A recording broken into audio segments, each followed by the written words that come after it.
Hey Laura, how are you? I'm good, Alicia. How are you? I'm fantastic. I just want to say first off, congratulations. I think this is one of the most ambitious Marvel projects, and people really seem to be enjoying it. Oh, good. I'm glad. Thank you. But one thing people don't think about is obviously like each episode tells a different story, and then you have to animate different characters for each episode. But the score for each one also has to be drastically different. Kind of just depending on the story that's being told. That's right. Um, did you find like how challenging was that to have to do such distinct styles for everything? Well, that I think that's why I was hired. Mhm. I think I was hired because I'm good at that. So it's not unbelievably hard for me to say, "Oh, we're doing, zombies. Oh, we're doing Yeah. a heist. Oh, we're doing this." I've had a long and really varied career, and Mhm. so when stuff like that comes up, it's like, "Oh, well, I get to do that." It's almost like putting on a different outfit or something. It's like, "Oh, today I'm going to wear, purple linen. Oh, tomorrow I'm going to wear a tux." It's fun, and it's what keeps it lively. Mhm. And do you find that there's more of a challenge because you've done obviously both like TV and feature film length? Is it harder? I imagine almost in some ways it would be harder to score like a half-hour episode because there's so much you want to do, but you really have to be precise with picking just kind of the right sound for the moment. You know, what's weird, and I don't really know why, but it didn't feel like a half hour. There's so much jam packed in every episode, and it's wall to wall music, so it didn't feel like, oh my god, I wish I'd gotten a chance to do that. I mean, I suppose that if it were longer, we might have had longer stretches, montages, and things like that. But in episode 4, we did. Mhm. Because there was a 5 minute kind of massive montage cue. Yeah. So the thing about What If is if you don't get it in one episode, just wait for the next one and you'll get Yeah. the opportunity to do it. So, I know they're their own things, but in some ways they fit together like a puzzle. You know what I mean? And so I think in a way that's not necessarily from a story standpoint, but from a musical standpoint, they kind of did.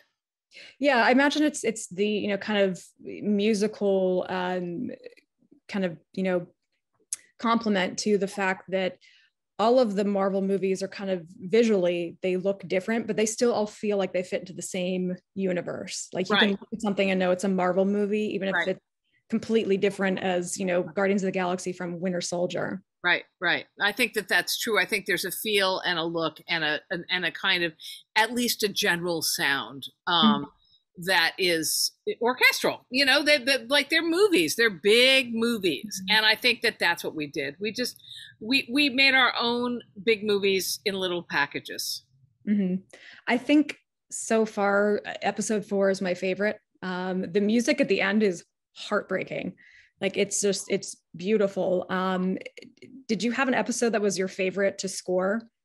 No, there were things about every episode that I loved, and like your questions are really good. I love your question, about were you feeling like you didn't have to do enough, like you couldn't do enough, and that's what's interesting. So episode 4 was long stretches, right? So I really got to explore this one kernel of an idea. Mm-hmm. What is this love relationship, and how can it be small and intimate, and then how can it grow big and tragic? And I had a lot of sonic space to do that in, right?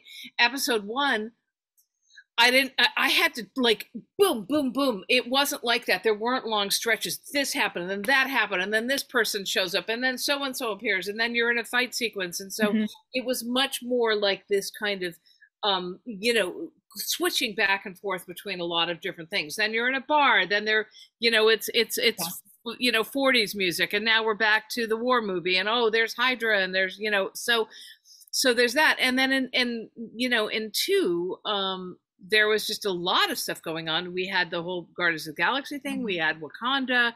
We had this cool bar where I created the music. We had a heist movie sitting in the middle of it. So all of those things are interest me. I also really like the music for episode 3, I have to say. I liked writing that kind of massive murder mystery music. You know, we call it the mystery assassin theme. I think that was the music really did. Yeah, I was thinking back like episode 3. It very much was, you know, a procedural thriller, like whodunit sort of. And it is now that you mention it with episode 4, it is something that we don't really expect from like a Doctor Strange story, because he's one of the characters that his powers are so great that you always expect kind of big spectacle with him, but it really was much more of an intimate love story about, you know, grief and a man that's just not able to accept the fact that somebody he loves is gone. And the music was a really nice compliment to that. And no matter how much power he amasses, he can't really change that reality. Yeah.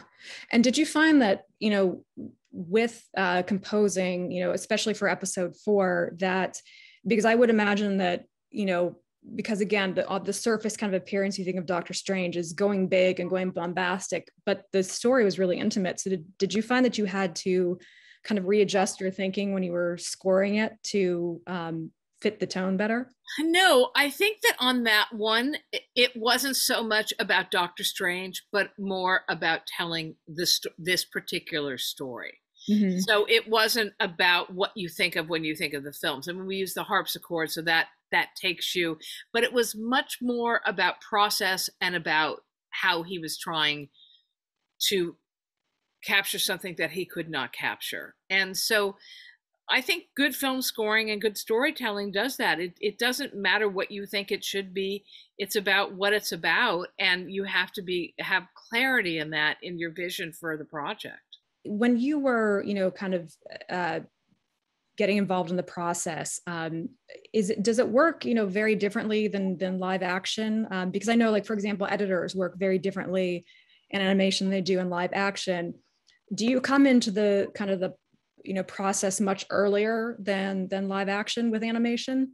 I don't think so. I mean, we started talking about it early, maybe even too early, but we really started working on it in earnest about a year ago. So it wasn't crazy early, and I had stuff to look at. And so really for me, it didn't feel like a different thing. It was about story. It was about character. That's what movies are. That's how you score a movie. That's how you score a TV show. That's how you score a documentary. That's how you create an opera. You know, you have to dissect the drama. You've got to figure out what it needs, what music can do that you're not getting in the, you know, or not even not getting, but what music can do to augment what you are getting would be the better way to say that. Mm-hmm. And that's what each of these episodes required. And I've talked to a lot of composers, and like you said, it's, you know, all of them say it's about the story, it's about the character. Like it can't be you kind of laying your vision on top of it. It's you going with what the story and the character dictate. But did you find that any of the episodes or any of the characters or scenes, like it was hard for you to kind of get in, you know, kind of find that hook to understand like what the scene or character, what sound it required? That's a really good question too. No, I will say that in episode 101, there were some tonal things. Like I remember one scene in particular when Peggy is training and doing kind of these initial fights. I scored my first take on it was more of an action sequence, and the showrunner said, no, she should be having fun.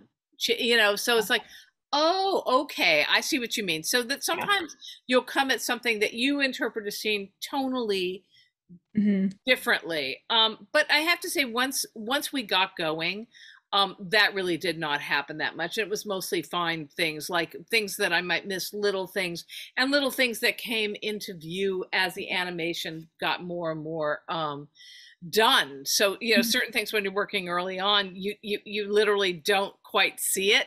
Oh, this is going to really look like this when it said, oh, okay, so great. And then you see it and you say, oh yeah, okay, I get it. So there is that to animation. And I think that is a little bit different from doing live action, because you know, in live action, you see what you see, and obviously it gets better. The edit changes, color timing, and all those things happen. But sometimes in animation, you just literally don't see what it is you need to be, Yeah. you know, the minutia of what you need to be looking. Yeah. Was there anything that once you saw the animation, you were like, oh, okay, this, I don't think this score, this piece of music is going to work. I'm going to have to go back and redo it. No, but there were things where I saw, oh God, I've got to add this. Oh, I need to hit that. Or, you know, oh yeah, okay, I get it. Let me do this here. Let me catch that. So it was more, you know, adding a layer of, you know, of something on top of something that was there. Because I think, you know, the basis of what I was doing was there. And of course, you know, everything was approved and looked at by the editors, the showrunners, and Kevin and everybody at Marvel. So, you know, people had weighed in on stuff, what was working, what wasn't. And then I was fine tuning in any case. Mm-hmm. Not even, and my last question will be not even from kind of a composing standpoint, but if you've gotten to see this show yet, is there an episode that's your favorite?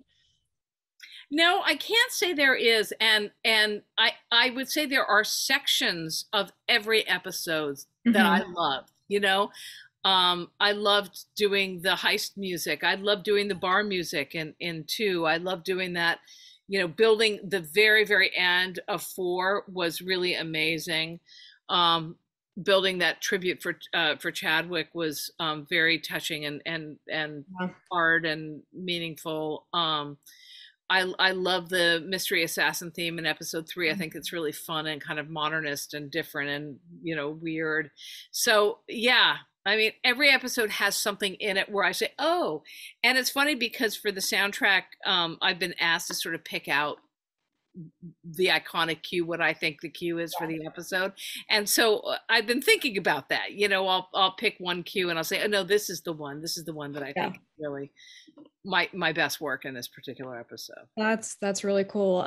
Well, congratulations again. It's been so much fun to watch and to listen to. So I'm very excited to see the rest of the episodes and see how the score plays into them. Oh, thank you so much. It gets crazy.